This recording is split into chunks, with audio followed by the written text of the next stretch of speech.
Fireflies by Julie Brinklow. On a summer evening, I looked up from dinner through the open window to the backyard. It was growing dark. My treehouse was a black shape in the tree, and I wouldn't go up there now. But something flickered there, a moment. I looked, and it was gone.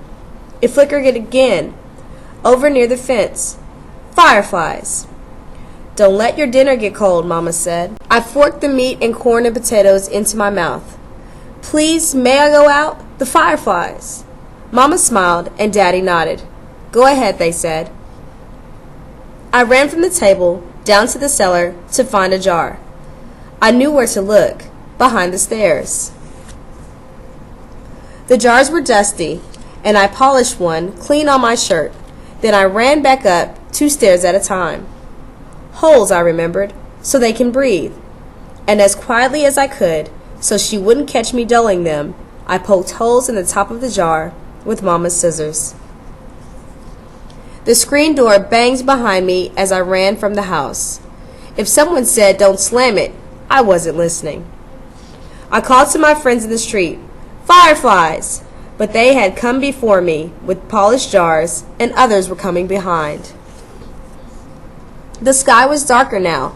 My ears rang with crickets, and my eyes stung from staring too long. I blinked hard as I watched them. Fireflies, blinking on, blinking off, dipping low, soaring high above my head, making white patterns in the dark. We ran like crazy, barefoot in the grass. Catch them, we cried, grasping at the lights. Suddenly a voice called out above the others, "I caught one!" And it was my own. I thrust my hand into the jar and spread it open. The jar glowed like moonlight, and I held it in my hands. I felt a tremble of joy and shouted, "I can catch hundreds!" Then we dashed about, waving our hands in the air like nets, catching 2, 10, hundreds of fireflies, thrusting them into jars, waving our hands for more. Then someone called from my house, "It's time to come in now," and others called from their houses, and it was over. My friends took jars of fireflies to different homes.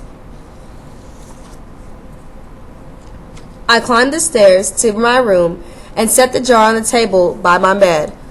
Mama kissed me and turned out the light. "I caught hundreds," I said. Daddy called from the hallway, "See you later, alligator." "After a while, crocodile," I called back. I caught hundreds of fireflies.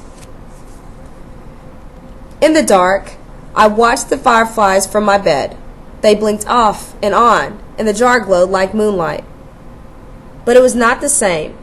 The fireflies beat their wings against the glass and fell to the bottom and lay there.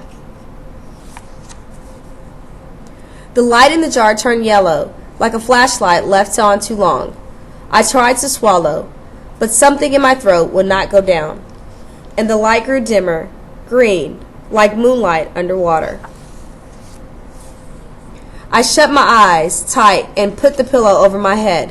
They were my fireflies. I caught them. They made moonlight in my jar, but the jar was nearly dark. I flung off the covers. I went to the window, opened the jar, and aimed it to the stars. "Fly!" Then the jar began to glow, green, then gold, then white as the moon, and the fireflies poured out into the night. Fireflies, blinking on, blinking off, dipping low, soaring high above my head, making circles around the moon, like dancing stars. I held the jar, dark and empty, in my hands. The moonlight and the fireflies swam in my tears, but I could feel myself smiling.